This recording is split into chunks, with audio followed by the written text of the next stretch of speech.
Good morning, good evening, good night. We're watching this transmission. Welcome for early morning coffee with Mike. Yes, it's early morning. Look how dark it is outside.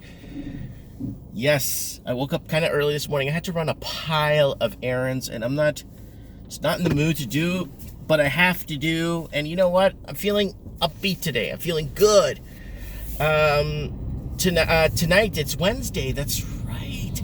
Tonight is Trends in the Housing Market, guys. Don't forget to join me tonight for Trends in the Housing Market. I look forward to going over all the housing crisis that's happening all over the English-speaking world, that's affecting every English-speaking world.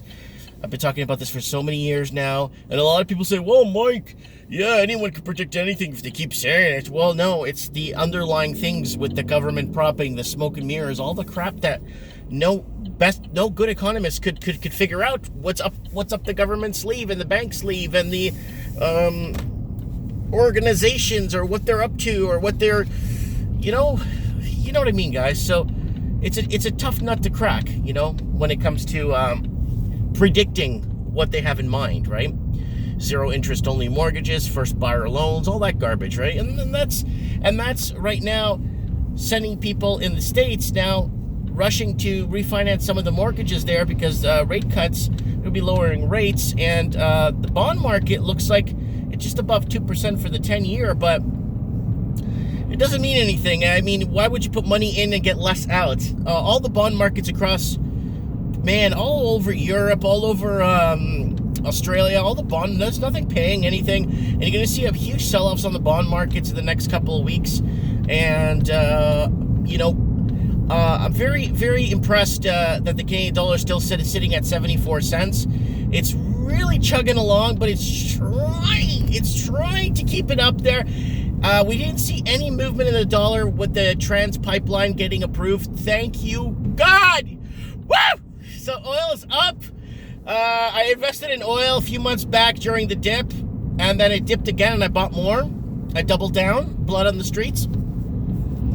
And then now oil is doing really well. I mean, it's not doing well. It's at $54 a barrel. But for Canada, approving these Trans Mountain pipelines to get us to export more oil offshore, it's going to take it to the shore and export it overseas more. It's going to put us, make us a little bit bigger of a player, when it comes to, even though, we could do things a lot differently to make things a lot easier to get things done, but that's okay. But as from an investor point of view, I've been investing in dividend stocks, if you guys know, slowly building up, and then just rebuying stocks with my dividend payouts.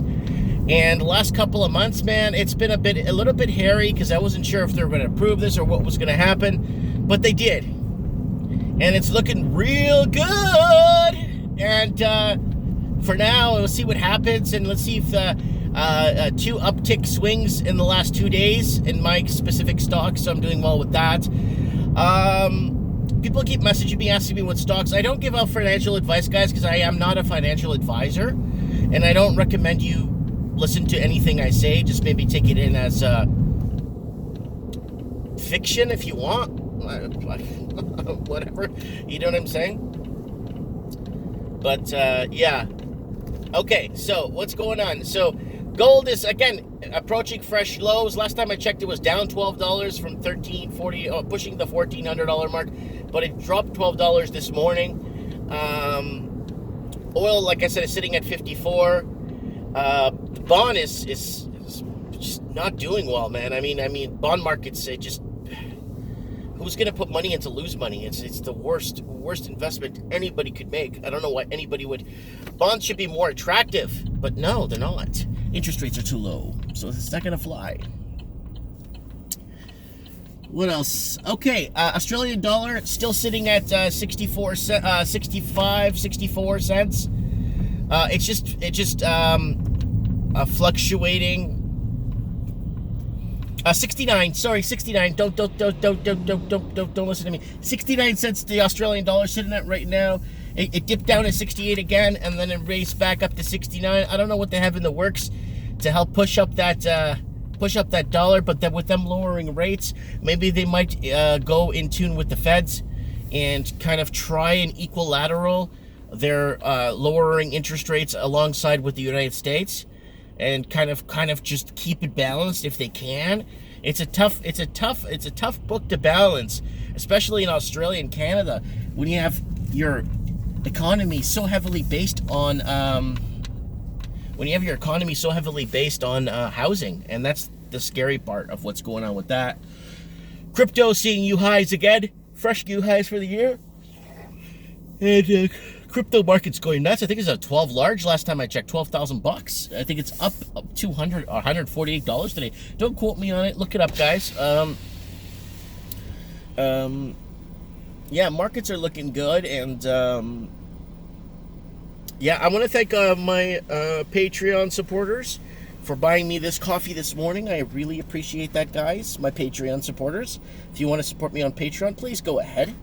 But I want to thank you for buying me this coffee. It means a lot to me. Look, I got cash today. Everyone's complaining I keep using debit to buy coffee. Don't buy coffee on debit, Mike. They're going to track you. I think our buddy has ways of being tracked, too. I think there's something in them. I don't know. I mean, a little fiber could, I don't know. Technology's getting better. Things are moving forward. Good morning. Hi, good morning. Can I get an extra large dark roast with 1 cream? An extra dark roast 1 cream? Yes, ma'am. Would you like espresso in that today? No, ma'am. Oh, thank you. Thank you. Yeah, the espresso's too strong, guys. It's already a dark roast. I throw a shot of espresso in there, and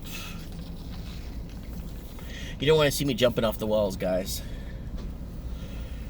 Anyways, I gotta go back to City Hall, get some paperwork filled out. I just paid my property tax this morning. Man, it's not nice. But it's not a lot of money either. In comparison to what my mom and other people I know pay for property tax. It's just absolutely phenomenal what people are paying for property tax. I can't get over it. I just don't understand it. Why people have been paying so much for property tax. But it's an interesting, well, we know why, because house prices are going down, they got to raise taxes. Hi, it's 2:35. Yeah. Hi. Good morning.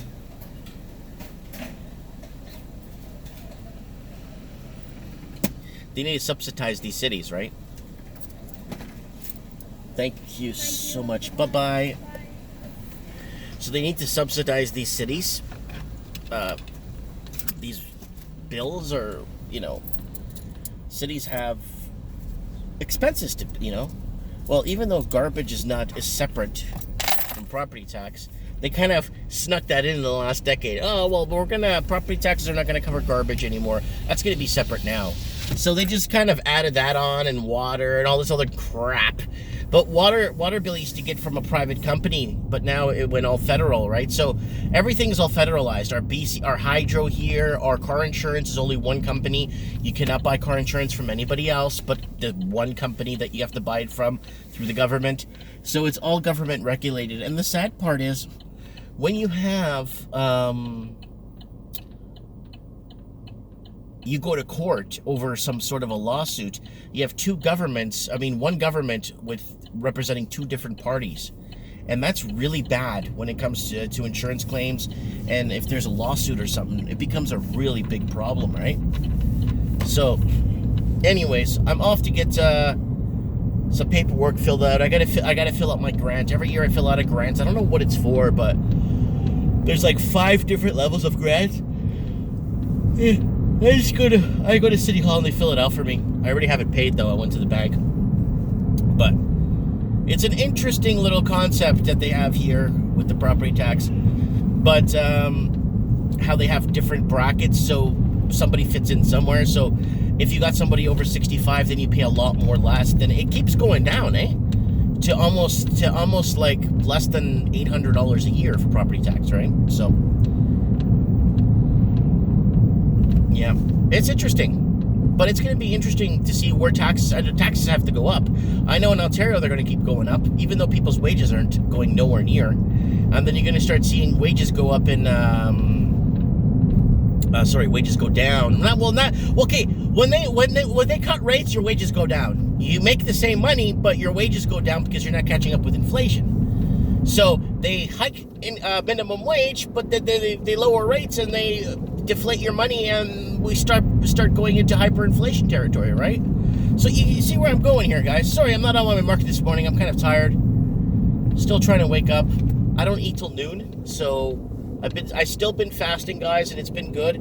Been eat from 12 to 8 every day. I feel great. I actually do. I don't feel so sluggish. I don't go to bed hungry because last time I ate is at 8. And starting July 1st, I stopped eating at 7.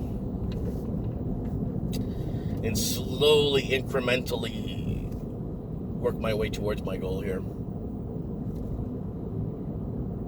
But yeah, lots going on. They're going to keep raising taxes. I think they're going to start seeing individual city tax. Every city with a population of more than 5,000, you're going to start seeing a city tax implemented within their boundaries. So if you live in the city of Sydney, you're going to have your government sales tax, and then whatever tax, then you're going to have the Sydney tax to help pay for your sidewalks and your nurses and doctors and your policemen to pull you over. So, yeah. Small town living, folks. No traffic. This is like my morning coffee with you guys is my driving for the whole friggin' day, pretty much. And then I drive home, which is not nearly as far as what I'm doing here. But yeah, I'm here at City Hall, guys. I just wanted to throw that out there. Markets look like it depends what they're going to be doing, right? It depends what they have in mind when it comes to like how we're going to stop with the housing. The housing needs to stop. People are starting to realize, whoa, housing is just something people should just live in. They shouldn't be investing. They should invest in a house on the long term of 10 to 15 years. And then they'll start seeing some sort of a gain, right? That's why I didn't buy my house if I bought my house for investment, I would have been buying different properties. It would have been a different story. It would have been a whole different, a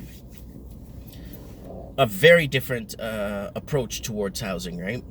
So anyways, guys, I gotta go in. I gotta get this filled out. You guys stay strong. And don't forget to hit the subscribe button there and share this video if you want to support this transmission. I got a video I'm going to make today, a special one for you guys to show you the new store I'm moving into. We're going to make a before video. I might make an introduction with a little bit singing, a little like a 20-second skit or 30-second skit at the beginning of every video. I kind of want to edit this video. I did do a video series called Building a Business from Scratch, retail business from scratch. I'll leave a link at the end of this video for the whole carousel of videos, 60, 70 videos. But I want to do one nice. I want to do like a 5 or 6 part series of my store, but I want to do 5, 6 parts and break it down and actually show the whole before and ideas that I have, what I'm planning, what I'm looking for, what I'm expecting out of this. You know, just kind of professionally do something about it, if that makes any sense whatsoever.